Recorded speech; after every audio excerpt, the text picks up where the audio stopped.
Bonjour, mes amis, bienvenue sur Fuelor. C'est un plaisir de vous retrouver ici.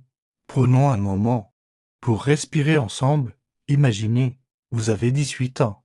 Votre père vient de mourir. Et soudain, vous devez diriger l'un des empires les plus puissants du monde antique. Seul, mais votre propre frère veut vous tuer. Les armées étrangères menacent vos frontières. Et tout le monde attend votre chute.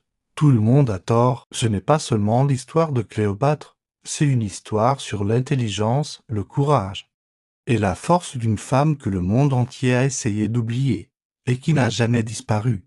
Installez-vous confortablement, ce voyage. Vous ne l'oublierez pas. Elle naquit vers l'an 69 avant notre ère, à Alexandrie, la ville la plus brillante du monde antique. Alexandrie, imaginez cette ville, une bibliothèque immense qui contenait le savoir de toute l'humanité. Des philosophes, des mathématiciens, des potes dans chaque rue, des bateaux venus d'Afrique, d'Asie, de Rome, de Grèce dans chaque port. C'est dans ce monde extraordinaire que Cléopâtre grandit. Son père s'appelait Ptolémée XII. Il était pharaon d'Égypte. Mais la famille de Cléopâtre n'était pas égyptienne de naissance. Elle descendait d'un général grec d'Alexandre le Grand. Et voici quelque chose de surprenant. Cléopâtre fut la première de toute sa dynastie à apprendre l'égyptien. Pendant des générations, ses ancêtres avaient gouverné l'Égypte sans jamais parler la langue de leur peuple. Cléopâtre, elle, apprit l'égyptien et aussi l'éthiopien, l'araméen, le latin, le grec, l'hébreu. 9 langues au total. Elle ne voulait pas seulement régner sur l'Égypte, elle voulait comprendre son peuple, le respecter, et être respectée en retour. Quand son père mourut, en 51 avant notre ère, Cléopâtre avait 18 ans, elle monta sur le trône avec son frère cadet. Ptolémée XIII, il avait 10 ans, selon la tradition égyptienne. Une femme ne pouvait pas régner seule. Elle devait partager le pouvoir avec un homme, même un enfant de 10 ans. Mais Cléopâtre n'avait pas l'intention de partager vraiment. Elle gouverna seule, avec force. Elle réforma les impôts.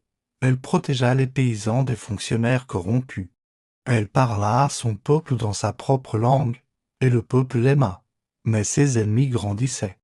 Les conseillers de son jeune frère voulaient le pouvoir pour eux-mêmes. En 48 avant notre ère, ils organisèrent un coup d'État. Cléopâtre fut chassée d'Égypte, exilée dans le désert. Elle avait 21 ans et elle refusait d'abandonner. Pendant ce temps, quelque chose de grand se passait à Rome. 2 hommes se disputaient le pouvoir sur le monde entier, Jules César et Pompée. César poursuivit Pompée jusqu'en Égypte, mais quand César arriva à Alexandrie, Pompée était déjà mort. Les conseillers du jeune pharaon l'avaient assassiné pour faire plaisir à César. César n'était pas content. Il était choqué. Pompée était son ennemi, mais c'était aussi un Romain. César décida de rester en Égypte pour régler la situation, et c'est là que Cléopâtre vit son moment. Ce qui se passa ensuite surprit tout le monde. Cléopâtre était dans le désert, exilée, avec une petite armée, trop faible pour attaquer Alexandrie de force, mais elle était intelligente. Elle organisa une rencontre secrète avec César, pour entrer dans le palais sans être arrêtée par les soldats de son frère. La légende raconte qu'elle se fit transporter enroulée dans un tapis. Oui, dans un tapis. Quand le tapis fut déroulé devant César, Cléopâtre apparut. César avait 52 ans. Cléopâtre en avait 21. Il tomba immédiatement sous le charme. Mais ne vous méprenez pas. Cléopâtre n'était pas seulement belle. Elle était brillante. César était l'homme le plus puissant du monde. Et en quelques heures de conversation, elle l'avait convaincu de l'aider. La plupart des gens ne connaissent pas ce détail. César parlait à des rois et des généraux toute sa vie. Peu d'entre eux l'impressionnaient. Cléopâtre, elle, l'impressionna profondément. Avec l'aide de César, Cléopâtre reprit le trône d'Égypte. Son frère fut vaincu. Il mourut peu après. Elle régna 2 nouveau, cette fois, avec le soutien de Rome. Elle et César eurent un fils, elle l'appela Césarion, le petit César. Mais en 44 avant notre ère, tout changea. Jules César fut assassiné à Rome. Le 15 mars, les îles de Mars, Cléopâtre perdit son plus puissant allié.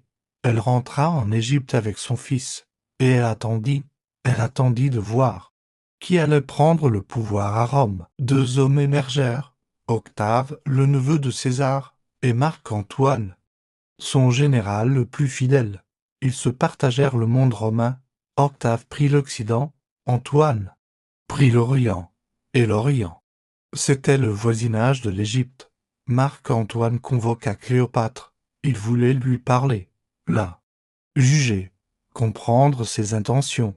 Cléopâtre arriva sur le fleuve Sino, en Turquie actuelle, sur un bateau magnifique.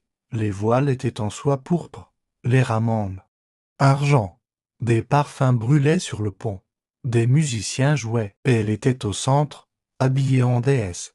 Marc-Antoine l'attendait sur le rivage avec toute sa cour, mais quand les habitants de la ville entendirent parler du spectacle, ils coururent tous vers le fleuve. Antoine se retrouva seul sur son trône. Tout le monde était parti voir Cléopâtre. Cela semble impossible, mais c'est vrai, Marc-Antoine tomba amoureux. Profondément, totalement. Il quitta sa femme romaine. Il s'installa en Égypte avec Cléopâtre. Ils eurent 3 enfants ensemble. Il lui offrit des territoires entiers. Chypre, la Libye, des parties de la Syrie. Il l'appela reine des rois. À Rome, Octave regardait tout cela avec colère, et avec une grande intelligence politique, il comprit que cette alliance était dangereuse. Un général romain qui donnait des terres romaines à une reine étrangère, c'était de la trahison. Octave déclara la guerre, officiellement. Pas à Antoine, à Cléopâtre. En 31 avant notre ère, les deux flottes se rencontrèrent à Actium. En Grèce, la bataille fut décisive. Antoine et Cléopâtre perdirent. Ils s'enfuirent en Égypte, mais tout s'effondrait autour d'eux. Les alliés abandonnaient. L'armée se dispersait, et lentement, très lentement. Tout changea. Marc-Antoine entendit une fausse rumeur. On lui dit que Cléopâtre était morte. Il se jeta sur son épée. Mais Cléopâtre était vivante. On le lui dit trop tard. Antoine mourait quand elle le prit dans ses bras. Peu après, Octave entra dans Alexandrie. Il voulait ramener Cléopâtre à Rome pour la montrer comme trophée. Dans son triomphe, humilié, enchaîné, devant tout Rome, Cléopâtre refusa. Elle choisit la mort plutôt que la honte. Le 12 août de l'an 30 avant notre ère, Cléopâtre mourut. Elle avait 39 ans. Comment exactement? On ne sait pas avec certitude. La légende parle d'un serpent, un aspic, mais les historiens débattent encore aujourd'hui. Ce qui est sûr, c'est qu'elle choisit sa fin, jusqu'au bout. Elle refusa qu'un autre décide pour elle. Après sa mort, Octave fit assassiner son fils Césarion, le dernier descendant de Jules César. L'Égypte devint une province romaine, et Octave devint Auguste, le premier empereur de Rome. La longue histoire des pharaons prit fin. Avec Cléopâtre, elle fut la dernière. Qu'est-ce que cette histoire nous apprend? Elle nous apprend qu'une femme intelligente, dans un monde d'hommes, peut tenir tête aux empires les plus puissants de la terre. Elle nous apprend que le pouvoir ne se gagne pas seulement par la force, il se gagne aussi par l'intelligence, la langue et la compréhension des autres. Et elle nous apprend quelque chose de douloureux, que même les personnes les plus extraordinaires peuvent être effacées par l'histoire. Cléopâtre fut décrite pendant des siècles comme une séductrice, comme si sa beauté était son seul outil. Mais Cléopâtre parlait 9 langues, elle gouverna l'Égypte pendant 20 ans. Elle négocia avec les hommes les plus puissants du monde antique, et elle mourut libre.